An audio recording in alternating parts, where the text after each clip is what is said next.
So, welcome to our breakout room where we'll be thinking about future gazing. So, we thought this would be a really good topic. We're a few years into the new regime and we know there continues to be change. So, having an opportunity to think about the future, there's so many things we could talk about. And we've sort of picked three what we think is quite chunky topics that we think people will really benefit from hearing from some experts today. So, today you'll be hearing from Ben Pumphrey from Anthony Collins on stairs and the guidance they've created in conjunction with the NHF, from Chloe Fletcher from the CIH on the competency and conduct requirements, and then from Claire Bridges from Yorkshire Housing. And this will be around doing an inspection when you're really innovative and forward-facing organisation. Just a reminder on housekeeping, please use the Q&A to ask questions. That's just at the box at the bottom. Click on the more if you can't see it directly down there. Please stay on mute. I'll be fielding the questions at the end, so we'll hear from each of our speakers. And we'll do the best to answer all your questions, but it might not be possible to get through all of them within the time limit. So Ben, if you're here, I will pass straight over to you.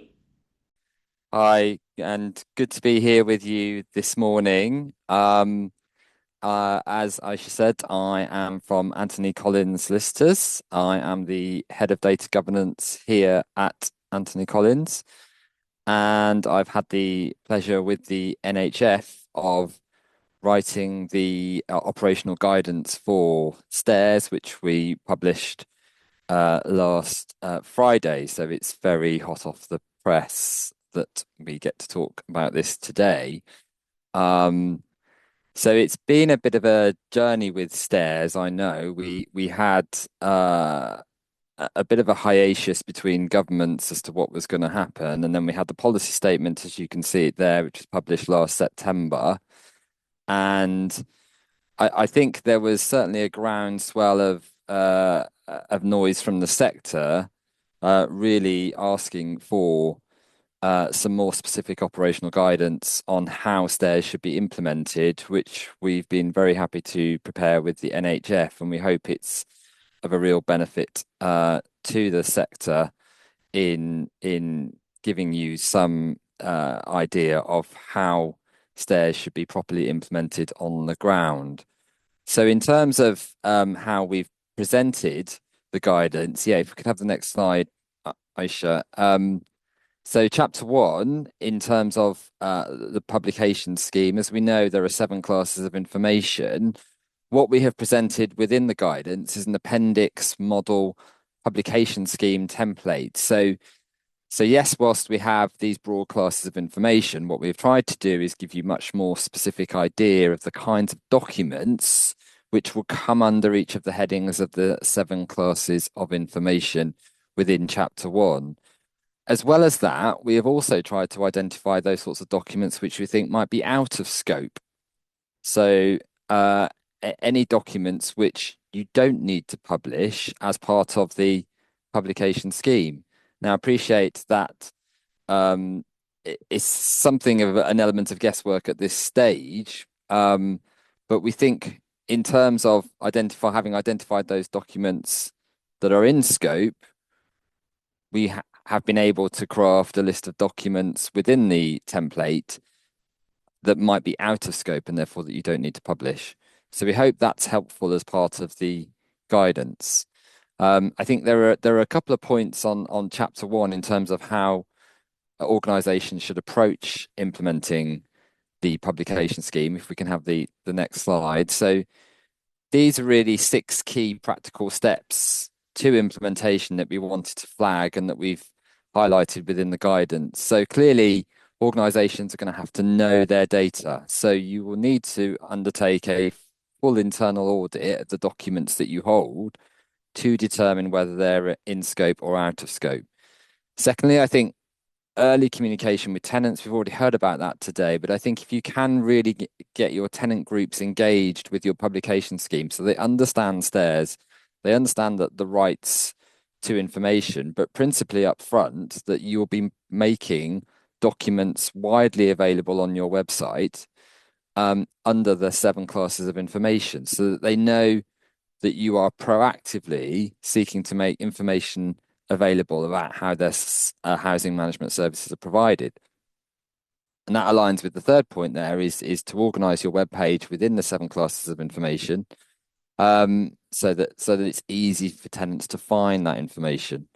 Um, I think it will also be really key for organizations to appoint a stairs champion so that you've got someone who understands how the policy statement operates, principally with a view to being able to make recommendations about, for the purposes of chapter one, what's in scope and what's out of scope, and then what information you may redact from your documents. But also then someone who understands chapter two and is able to again understand what information needs to be provided in response to information requests, but also what information may need to be withheld or redacted. I think also in terms of your internal processes, because stairs, I think, is so far reaching across your business, you are going to need to have people within each of your business units who understand how it works and are able to make information available quickly so that you're able to ensure that your publication scheme is kept up to date and that you're routinely publishing information. And then, of course, with chapter one coming in on the 1st of October this year, the other part of that is that tenants will be able to seek a review under chapter one. So you will need to ensure that your review process is in place, not only for the 1st of April when information requests come in next year, but also from this October, so that tenants can seek a review where they think you haven't published information that you may hold. So in a very quick nutshell, that is, I think, six practical steps that you need to think about when it comes to, hopefully, I know organisations will be actively working on the publication scheme at the moment, and obviously there'll be further guidance around this in the operational guidance. So we can have the next slide, Aisha.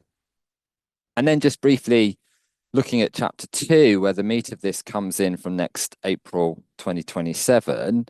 I think these are four key questions that you will need to have answers to when it comes to implementing your requests process from next April.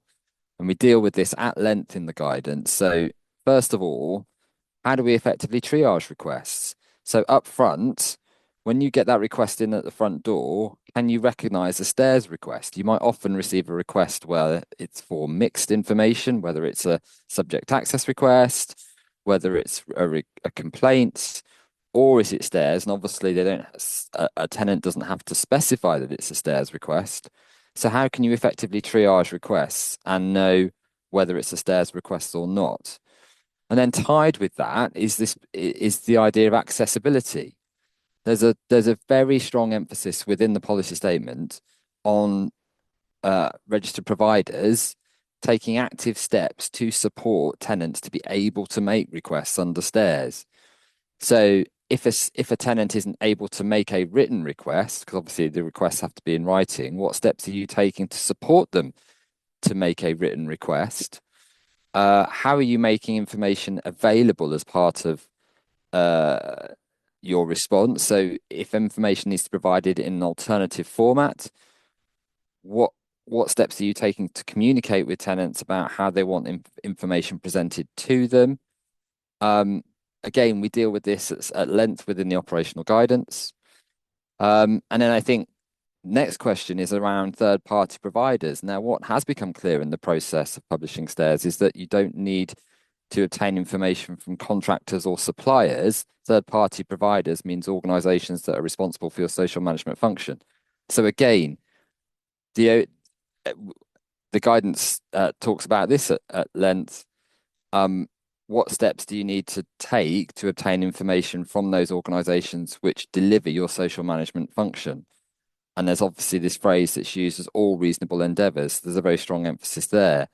And then finally, reasonableness. This is a huge area of the guidance where we look at how can you, on what basis can you withhold documents or redact documents in response to requests? What does the concept of reasonableness mean? What does it mean to have due regard to the concept of reasonableness? And with due regard to harm and any harm caused by the disclosure. Again, I haven't got time to go into that in this session here, but we do talk about that at length and how you should apply the reasonableness test and it's all set out in the guidance. And then I think finally, and I hope this is also helpful. Within the appendices and the guidance, we've included a stairs flowchart so that you've got a more visual graphic there of how you are able to handle information requests, whether it amounts to a stairs request, and then also the review and complaints process and a separate flowchart as well. So we hope that's a useful visual aid as part of the guidance too. I should also say that we've also included a template stairs policy within the guidance, both a formal policy and a tenant-friendly, easy read version that you can adapt and use within your own organization. So we hope that's really helpful as well. Um, and I think in a nutshell, Aisha, that's me wrapped up. So I think my details will be provided as part of the speaker's contact details. So if you do want any further details about the guidance, please don't hesitate to get in touch. That's brilliant, Ben. Thank you. Look at all those claps we see going across the screen. Just to say, everyone, apologies. It looks like we don't have a Q&A function on here. So if you could please use the chat function for any questions, we'll make sure we get to those after. And we definitely received some questions in advance, which we will also come to. So we'll move on now to Chloe. Welcome, Chloe. Hi, welcome everybody to this breakout session. So I'm just going to be leading on the competence and conduct requirements. I'm head of policy and external affairs here at the CIH. So next slide, please, Aisha. So, as I'm sure you are all aware, the competence and conduct requirements have been added to the consumer standards for social housing, and the RSH recently consulted, rather than as a separate standard, which, to be honest, we were expecting, they have included them in the transparency, influence, and accountability standard, like stairs. But nothing in the detail has changed from the policy statement, and there was no change at all on that. So it has just been included in tier. We are still waiting for their response on that as to whether they will go ahead in that way or make it into a separate standard as we, for one, certainly asked for in our response. But regardless of that, you can be getting ready and nothing is going to make a difference to the outcome. The requirements include anyone working in customer-facing roles, including ALMOs, TMOs, and if you've got a private kind of Pinnacle-type housing management contractor.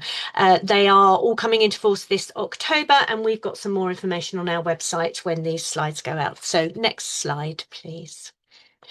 So before I go on to the qualifications, which there is a lot of detail and I won't go through too much, but there are always lots of questions, I do want to just focus on the fact that this is essentially, and I think we all need to remember this, about the competence and conduct of all of your staff.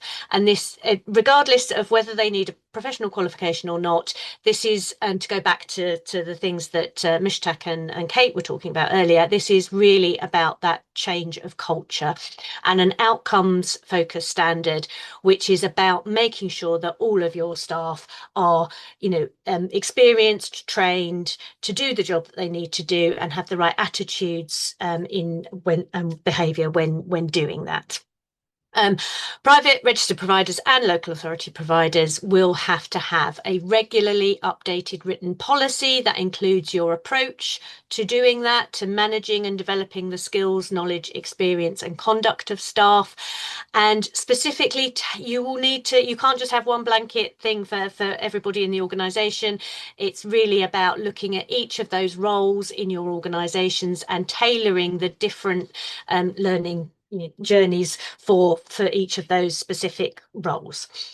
You need to make sure that you are taking action to make sure that they have those skills, knowledge, experience and behaviour. So a training programme, an assessment kind of programme, building that into your performance management and your one-to-ones and your general kind of performance and HR policies. Making sure that all of your approaches to learning and development, reviewing staff performance and managing poor performance is fit for purpose in terms of meeting these requirements. So if you haven't already started to do any of this work, those are the areas that you will need to be looking at. You also need to adopt and embed an appropriate code of conduct. So most of the people I've been talking to have a code of conduct already, and have just got that out again and started to have a look and review it in light of these requirements. Next slide, please. So the question that I am mostly asked is who needs to be qualified, and how are we going to work out how to get them there by the deadline. Basically, senior housing managers and senior executives of all kind of registered providers, local authorities and housing associations, who have a substantive role. So the majority of their job is around delivering housing management services to tenants. People who are not in scope are those who are just doing care and support, or those like IT, finance, the back office type functions that aren't delivering that customer facing role, and unpaid volunteers. Next slide, please. So level 4 qualification regulated by Ofqual will be needed for senior housing managers, and then for the senior execs, it will be a level 5 qualification. And those must be focused on housing management within social housing. And there's quite a lot of detail around what the course content should cover.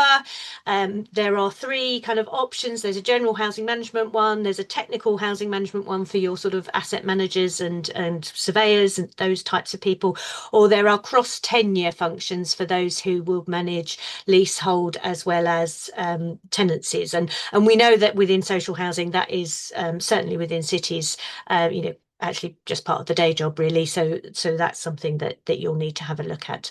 Next slide, please. So these ones I'm not going to go through very in any depth, but these slides just show you what you need to look at, and so you afterwards you can have a look at these slides and sort of go into a bit of the detail. What I have done is bolded here, and as you go through the next 3 slides, Aisha, just to make sure that it's basically whatever option you're choosing, the delivering professional, respectful housing management services, the equality, diversion and inclusion aspects, and the customer service in housing is central to all 3. So you can go through to the next slide. Lovely. So you have to have a look as an organisation as to who's in scope, and then what kind of part of those qualifications they're going to do. We do know, obviously, from various conversations that we're having and our own experience, that some of your senior housing people will already have qualifications. They might be old housing management ones, they might be surveying, they might be different things, diplomas, CIH professional qualification, for example. All of these things can count, but there is a process to go through to look at the course content and see whether it's fully counting or you're going to need a few top-up models. So next slide, please. So there is a transition period, because this is obviously quite complicated and obviously going to take quite a bit of time out of the office for those people that you need to go through this process. There is a 3-year transition period for most providers, and small registered providers, i.e. under 1,000 homes, get 4 years to do that. Next slide, please.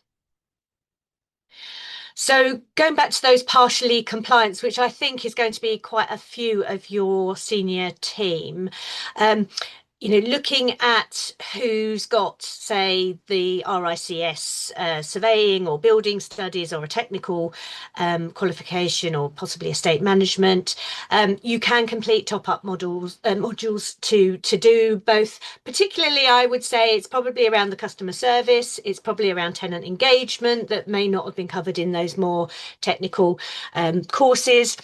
If you've done an old housing management one like myself, it might be that you need to just brush up on some of the stuff that hasn't been, basically housing law or policy changes since then, if you've not done any kind of qualifying CPD in the meantime.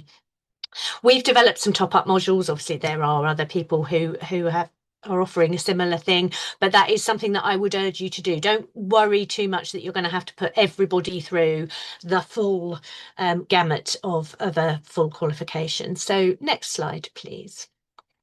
So really just making sure that if you haven't already started this process, you are doing the following things. You are reviewing your existing learning and development culture. And I think this is a massive shift. And I know from experience, a lot of councils in particular had cut back on training and development because of budget problems over the years, and this is really forcing everyone to get back into that place where I think, certainly when I first started my career, all housing organisations were.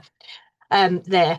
Map those competence and conduct requirements against each role and tailor those learning and development journeys across your organisation. Really get everybody involved, and for managers to be involved in obviously their teams.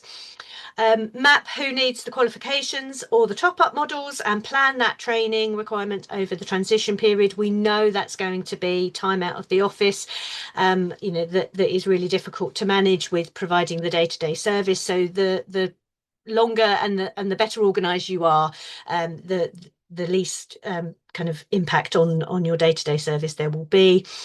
Agree your written policy for managing and developing the skills. This is what the regulator is going to be asking for and looking at when they come in.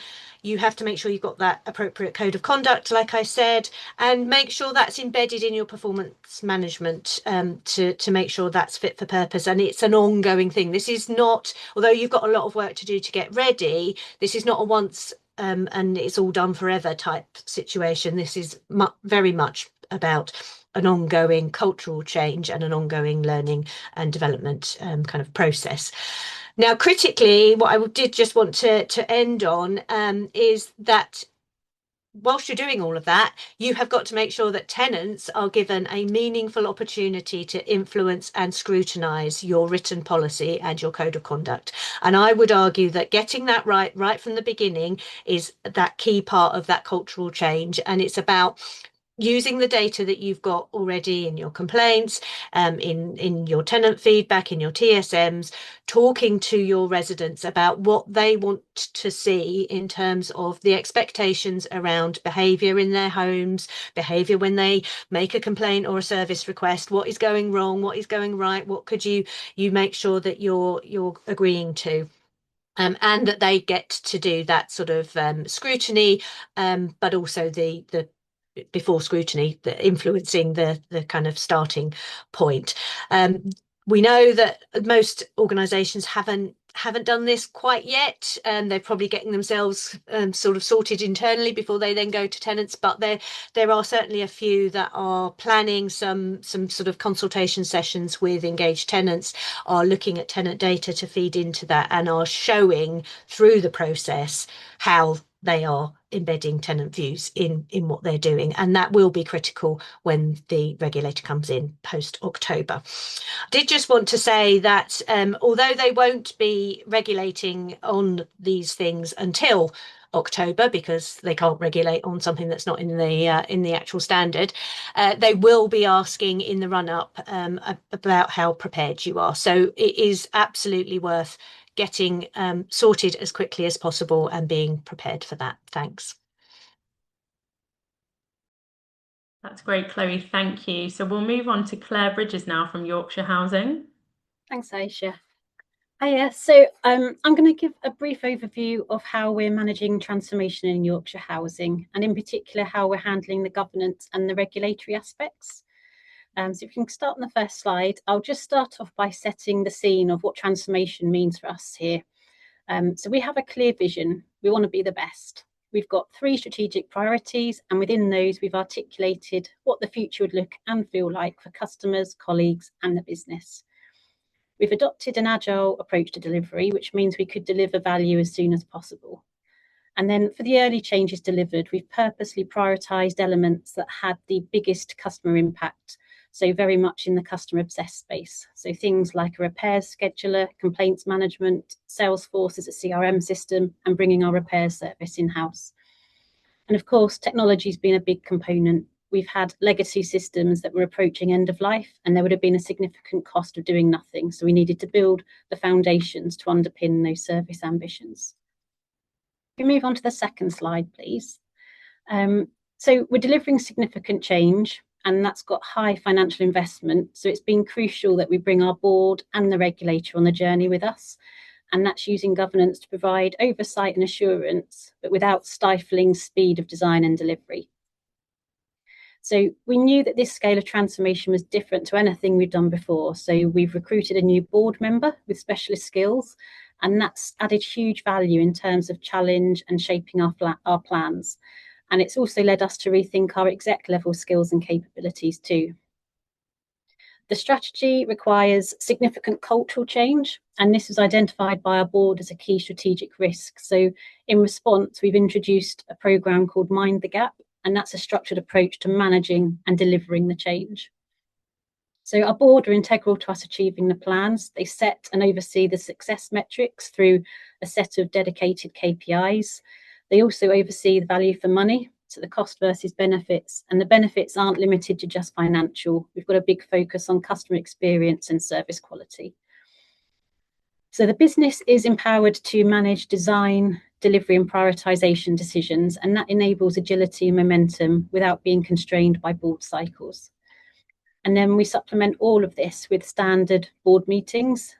We supplement those in addition with dedicated board strategy days and briefing sessions. And that enables us to bring the changes to life and go through things in more detail when the big investment decisions are required. Within this, we've ensured that we've got robust governance and triangulated a range of sources like customer feedback, complaints, performance metrics, audits, etc. And then all of that is supplemented with robust, focused board and audit and risk reports. And all of that together culminates in a position where our board are able to talk confidently and knowledgeably about our plans and vision. So then thinking about the regulator and how we brought them on the journey, I've got to be honest, it's taken time. We had a very ambitious vision. And when we started this a few years ago, it was unlike anything that they were used to seeing. And coupled with the big financial investment, it's no surprise to know that this has been a big focus in our interactions with them over the last few years. We've made sure we've got that consistent story and vision, but we've also been confident to update it as the wider environment has changed. So, for example, the role of AI was vastly different when we started out compared to now. I've been at Yorkshire Housing just over a year, and I remember when I joined being struck by how open and positive the relationship was with the regulator. So I've tried to build on this, taking time to get to know each other and building that trust and rapport. And we've also made sure that we're really transparent when things don't go according to plan, so that we can demonstrate awareness and learning. And then thinking about how we handled this during the actual inspection that we had recently, we really focused on simplifying the message and thinking about how we explain the journey. And we did find that the mock inspection process and the interviews that we did with Campbell to Kell were really helpful in terms of refining that message and being much more aware of how something sounds to someone who isn't living and breathing it every day. And it will be no surprise that the value for money aspect was a key area of the focus for the regulator during the inspection too. So having those high quality board reports was really invaluable. And then just finally, if we move on to the last slide, in terms of what does the future look like for us in this space, we've deliberately focused our initial activity on the customer obsessed and homes and places. And now we're really dialing up the third pillar of strategy, which is preemptive. I think this sector has tended to aim at getting good at responding to customer needs. And we want to move steps ahead of that, move away from a service based on failure to one which is increasingly frictionless for the customer. So meeting their needs before they realise that they have them. So this includes things like a big focus on asset management and insight on our properties so that we can preempt repairs, and using deeper customer insight, for example, to preempt arrears. And we're really conscious that our future ambitions require whole of operating model thinking. Technology solutions alone won't drive the change if the behaviours and the way that we work doesn't change. So we know that we need to help our colleagues develop the ability to deal with the change, for them to adopt a growth mindset instead of passively doing the things they've always done. And within that, we're needing to help our leaders so they can encourage and develop this shift. So moving from recognising outcomes and behaviours and empowering people to try new things, and leading all that change whilst maintaining the high service levels. And then we need our board to continue the right balance of challenge and stretch, whilst ensuring that we're doing things the right way and not risking quality over pace. And I think just above all, we realise that this is a journey, that the operating model changes aren't a one-time event. They will evolve, our ambition will evolve, technology and what customers want will evolve. So we're heading towards a place where improvement through change becomes the new normal. That's it. Thanks, Aisha. Thanks, Claire. That was really interesting. Thank you. Right, everyone, we have about 5 minutes and we definitely have way too many questions for 5 minutes. So I'm going to launch straight in. I've got a few practical questions, which I think will be really helpful. Just pulling it up. So we received this question, and this was a question for Ben. So Ben, some people struggle to get clarity on whether or not board minutes will need to be published under stairs. Can you give any guidance on that? Yeah, I think that this one keeps bubbling up to the surface, Aisha, to be honest. So I think the first thing to bear in mind is stairs relates to information, not documents. And on top of that, it is obviously information that relates to your social housing function. If you hold information within your board papers that relate to your social housing function, per se, it is governance and it is potentially publishable under Chapter 1. Now, what then you need to consider in terms of how you publish your board papers will, I think, then be reliant on how you can not include in certain information within Chapter 1. The principal tool that you have under Chapter 1 to not publish information is by way of redaction under paragraph 4 of the policy statement. So you are going to have to review your board papers and redact material which does not relate to your housing management function insofar as you go about making that publicly available. So I think you're going to have to look at your agenda, you're going to have to look at your minutes, but I think you're principally also going to have to look at your board papers in the round and identify material which doesn't relate to your social housing function and therefore can legitimately be redacted. There isn't a power of exemption or withholding under Chapter 1. You can withhold information under Chapter 2. You can only redact under Chapter 1. But I think if information is necessary to publish to the extent that you would redact information, it doesn't make sense anymore to include that information, then you potentially could withhold that information. But the power under Chapter 1 you need to be aware of is that you can only redact information. We are doing further in-depth training on stairs as a firm, and one of the things that we'll be looking at in detail is board papers. So we're happy to pick that up in more detail then. That's great, Ben. I'm sure that will be eagerly anticipated. So I've already had a 3-minute warning, so we've probably got about 2 minutes left. Claire, I'd like to pop a question towards you. You've spoken about bringing that regulator on the journey with you during inspection and as well as outside of this. What single piece of advice would you give other organisations who might have an approach that perhaps stands outside of the kind of norm within the sector? Maybe they're a little bit different. I think I'd say keep it simple. If you think of it from the regulator's perspective, they've got so much information they have to read and digest. So you're really helping them if you can make it as easy as possible for them to understand it. And just within that, this came through from the training from yourselves when we were doing our inspection prep, but focus on answering the question and only that. So don't cloud the message with lots of other detail, just keep it concise and factual and include lots of outcome focused like relevance as well where you can. So translating it to what it means for the customer. That's great, thank you. And we've not been kicked out of the room yet, so I'll keep going until we get kicked out. Okay, so a question for Chloe. the senior housing officers who've recently achieved a level 4, will there be any funding available for organisations to put employees through level 5? There's no government funding available for any of this work. It's very much expected to be carried out by housing providers within their existing resources. But the decision on whether your organisation would then fund that, I think, will be determined by how much resource they've got, how many people they're already having to put through 4s and 5s, and their general kind of approach to that. So it might be part of a succession planning approach, and one would hope that housing organisations are keen to support people who want to carry on doing that, but there isn't any funding available, I'm afraid. Okay, thank you, Chloe. Well, it's good for us, I think, everyone to know what the situation is there.